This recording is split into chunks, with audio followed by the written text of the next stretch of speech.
Hi అండి, welcome to my channel easy cooking with money. నేను ఇవాళ మెంతికూరతో పచ్చడి చేస్తున్నాను. మెంతికూర 3 కట్టలు చూశారు కదా, అంతంత పెద్ద కట్టలు 3. అవన్నీ శుభ్రంగా బాగు చేసుకుని కడుక్కుని, మీరు మరీ ఆరబెట్టుకోక్కర్లేదు, వేయిస్తాం కాబట్టి. అదేం చేస్తామంటే ఇప్పుడు ఇలాగా కొంచెం నూనె వేసుకొని, నూనె నేను ఎక్కువ వాడిన, అందుకని మీకు కావాలంటే కొంచెం ఎక్కువ వేసుకోవచ్చు. అది మెంతికూర మగ్గబెట్టుకోవాలి. మగ్గబెట్టుకోవడం అంటే వేయించుకోవడం అనుకోండి, మూత పెట్టక్కర్లేదు. ఇది ఎక్కువ కూర ఉంది కాబట్టి మీరు ఏం చేస్తారంటే కొంచెం కొంచెం చొప్పున వేసుకుని, అది కొంచెం మగ్గాక వేసుకుంటే బూలుముకుడు, ఇంకా పెద్ద బూలుముకుడు పెట్టుకుంటే పర్లేదు. నేను అక్కడికి పెద్ద బూలుముకుడే పెట్టాను. అయినా సరే కొంచెం కొంచెం చొప్పున వేసుకొని అది వేయించుకోవాలి. బాగా మగ్గిపోవాలి, లేకపోతే చేదు వస్తుంది. ఇప్పుడు మెంతికూర బాగా వస్తుందండి ఈ సీజన్లోనూ. ఏంటంటే కూరల్లోనూ పప్పుల్లోనూ వేసుకుంటే మనకు కొంచెం వెళ్తుంది. దాంట్లో ఏంటంటే 1/2 టీ స్పూను టర్మరిక్ పౌడరు, ఉప్పు 3 టీ స్పూన్లు వేసుకోవాలి. మనం ఇలా పచ్చడి కనుక చేసుకుంటే మనకి లోపలికి బాగా మనకి వెళ్తుంది కదా పొట్టలోకి, మంచిది. ఇది కొంచెం చిరు చేదు ఉంటుంది కాబట్టి ఇది పొట్టకు కూడా మంచిది. టేస్ట్ కూడా ఎక్సలెంట్గా ఉంటుంది. ఇది ఇలా బాగా మగ్గబెట్టేసుకోవాలి. ఈ ఉప్పు వేయడంతో బాగా నీరు వస్తుంది, మగ్గుతుంది. అంటే మనం నూనె ఎక్కువ వేయలేదు కదా, ఎక్కువ వేయకపోయినా చక్కగా బాగుంటుంది అన్నమాట. ఆ నీళ్ళు పారబోయకూడదు, కొంచెం మగ్గే వరకు పెట్టుకుని ఆ నీళ్ళతోటే గ్రైండ్ చేసుకోవాలి పచ్చడి. అది నీళ్ళు మరిగిపోయిన నీళ్ళు కాబట్టి మీరు పచ్చడి ఏం పాడవదు. మీరు బయట తడి తగలకుండా ఒక 4-5 రోజుల వరకు పెట్టుకోవచ్చు. ఫ్రిడ్జ్లో అయితే వారం పైన, వారం ఏంటి 10 రోజుల పైనే ఉంటుంది, ఏం పాడవదు. ఇలా మగ్గ పెట్టేసుకుని బాగాను చల్లారి పెట్టేసుకోవాలి. ఇంత మగ్గితే చాలు, మరీ డ్రై అయిపోకూడదు, కొంచెం నీళ్ళు ఉంటాయి. అది చల్లారి పెట్టుకోవాలి. తర్వాత బూలుముకుడు పెట్టుకుని పొయ్యి మీద చిన్న బూలుముకుడు కొంచెం నూనె వేసుకొని, పోపు కోసం అన్నమాట ఇది. దీనికి ఆకుకూరకి కొంచెం మిరపకాయలు ఎక్కువే పడతాయండి.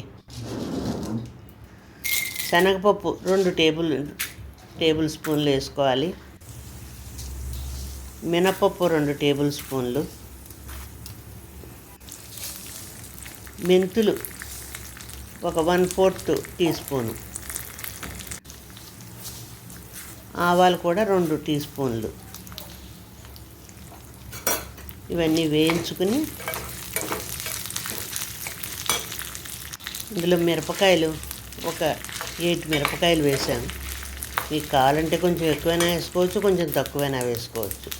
వెల్లుల్లి రెమ్మలు చక్క పొట్టు ఒలిచేసి ఒక 10 వరకు వేసానండి. ఇందులో వెల్లుల్లిపాయ గోంగూర పచ్చట్లో లాగే వెల్లుల్లిపాయ వేసుకుంటే బాగుంటుంది.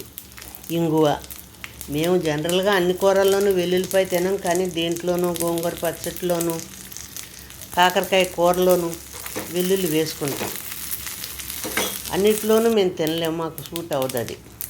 కర్రీ లీవ్స్, అది కరివేపాకు 2 రెమ్మలు వేసాను.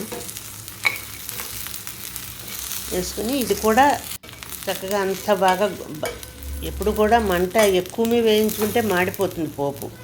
అలా దోరగా వేగాలి. 2 చల్లారి పెట్టేసుకోవాలి.